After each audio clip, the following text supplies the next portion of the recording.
এই রেসিপিটা সৃজনও এতটা ভালো লাগে না, সৃজন ছাড়া এতটাই ভালো লেগেছে।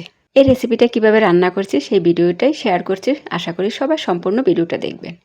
আস্ত শোল মাছটা ছিল ফ্রিজে, আমি কেটে নিয়েছি। সবগুলো দিয়ে রান্না করব না, বড় বড় কয়েক পিস দিয়ে রান্না করব। আর আপনাদের সাথে আমি কয়েকটা ভিডিওতে শেয়ার করেছি যে আমরা সদস্য সংখ্যা কতজন, এই জন্য বেশি রান্না করিনি, কয়েক পিসই রান্না করছি। লবণ দিয়ে ভালোভাবে ধুয়ে নিয়েছি, লবণ হলুদ মাখিয়ে কড়া করে ভেজে নিচ্ছি, কারণ এই মাছটা ফ্রিজে অনেক দিন ছিল। আর ফ্রোজেন করা সিমের বিচি, খোসা সহ রাখলে খোসা ছাড়াতে পরে এতটাই সহজ। পানিতে ভিজাবেন আর টপ টপ করে খোসা ছাড়িয়ে নেবেন। এদিক দিয়ে মাছও ভাজা হয়ে গেল, আর ওই দিক দিয়ে বিচিরও খোসা ছাড়ানো হয়ে গেছে। মাছ ভাজার তেলের মধ্যে সামান্য হলুদ আর একটু লবণ দিয়ে আলু আর বিচিগুলো ভেজে নিচ্ছি। অবশ্যই ফ্রোজেন করা বিচি ভেজে নেবেন, না হয় একটা কাঁচা গন্ধ থাকে, এই গন্ধটা পরে ভালো লাগবে না। ভেজে নিলে এই গন্ধটা আর থাকে না। এদিক দিয়ে সিমের বিচি আর আলু ভাজা হয়ে গেছে। রান্নার জন্য একটা কড়াই বসিয়ে দিলাম, পরিমতো তেল দিয়ে কিছু পেঁয়াজ কুচি দিয়েছি। পেঁয়াজটি নরম হয়ে আসলে পানি দিয়ে দিলাম। তারপর একে একে মশলা অ্যাড করছি। রসুন বাটা, হলুদের গুঁড়া, মরিচের গুঁড়া, স্বাদ মতো লবণ, ধনিয়ার গুঁড়া, জিরার গুঁড়া দিয়েছি। এখন মশলাটা ভালোভাবে কষিয়ে নিব। আমি টমেটো দিয়ে রান্না করব। মশলাটা অর্ধেক কষানো হয়ে গেলে আমি টমেটো অ্যাড করে দিব।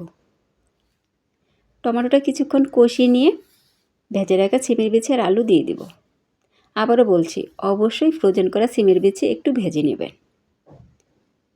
আলুটা না ভাজলেও চলবে, টমেটোর সাথে কষিয়ে নিলেও হয়, কিন্তু আমি আলুটা সহ ভেজে নিয়েছি। সবগুলো একসাথে কষিয়ে নিলাম। এখন পরিমাণ মতো ঝোল দিয়ে দিব। সত্যি সৃজনও এত মজা লাগেনি, এখন যা মজা লেগেছে এই রেসিপিটা। আপনারা চাইলে কিন্তু 12 মাস রাখতে পারেন এভাবে সিমের বিচি ফ্রোজেন করে, খোসা সহ রাখবেন, কোনো সমস্যা নেই। ঝোল দেওয়ার পর ভেজে রাখা মাছগুলো দিয়ে দিলাম আর কিছুক্ষণের জন্য ঢেকে দিয়েছি। ঢাকনা উঠে হালকা নেড়ে ছেড়ে দিয়েছি। রেসিপিটা কিন্তু কষানোর মধ্যে হয়ে গেছে, কারণ সব কিছুই ভাজা। লবণটা কম হয়েছিল, একটু লবণ দিয়ে দিলাম। কার কার ফ্রিজে ফ্রোজেন করা সিমের বিচি আছে অবশ্যই কমেন্ট করে জানাবেন। কিছু কাঁচামরিচের টুকরা আর লাস্ট ফিনিশিংয়ে ধনিয়া পাতা। যারা ধনিয়া পাতা খান না স্কিপ করতে পারেন, এমনকি টমেটোটাও স্কিপ করতে পারেন। আমার কাছে টমেটো খেতে খুবই ভালো লাগে, তাই সব রেসিপিতে একটু না একটু টমেটো দিয়ে থাকি।